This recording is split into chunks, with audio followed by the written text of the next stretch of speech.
And on top of all that, be careful on the roads tomorrow because we have rare Halloween snow on the way. As you look at just how many times we've had snow, at least on record, only 7 times. Now, recently we've had a little bit more than flurries. You can see that it was just a couple years ago we set our record with a whopping 3.1 inches of snow on Halloween, but only 6% of Halloweens on record, at least for Rockford, have featured at least flurries. So this is pretty rare that we're talking about all of this heading our way. Over the course of tomorrow, you can see that snow is now blanketing sections of Minnesota heading into Wisconsin. Should arrive by about sunrise for us, and that could lead to some slick spots on the roads in the morning. So clouds increase overnight. We dip to a chilly 25 and be ready for that snow shower activity to roll in right at about sunrise tomorrow. Here's Future Track at 5:30 in the morning. One little burst of snow coming through may come down just enough to cause a couple slushy spots on the roads. It may make it hard to see.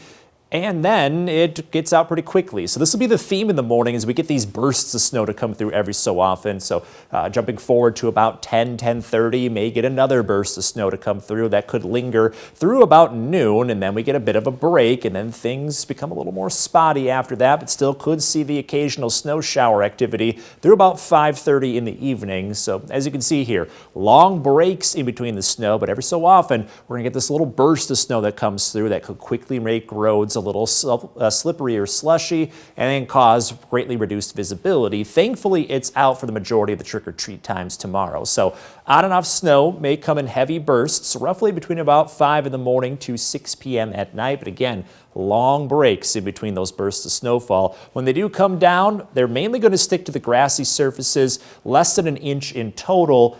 Slicking spots, though, especially those surfaces like bridges and overpasses, they freeze a lot easier, so those are the spots to really watch out for. And on top of all that, it may be very hard to see. Gusts up to about 40 miles per hour could greatly reduce visibility. So if you start to see the snow fly around, really slow down because, again, it may be very hard to see as that flies through. Temperature-wise, barely above freezing, wind chills down into the 20s. So when it comes to the trick-or-treating times, snow's out early, but then it's just very chilly after that, hovering at about freezing for the temperature, wind chill down into the teens. So extra layers probably needed underneath those Halloween costumes. Rest of the week, we do see sunshine returning, the 50s returning by the end of the work week, then rain possible early next week in your most accurate 10-day forecast. Overall, after we manage to warm back up near average, it gets chilly again. Lots of 40s in our near future after one more day of winter or winter preview into tomorrow. And the 4-degree guarantee, we just managed to get to 40 today. That still means almost off the bullseye, cash total of 169.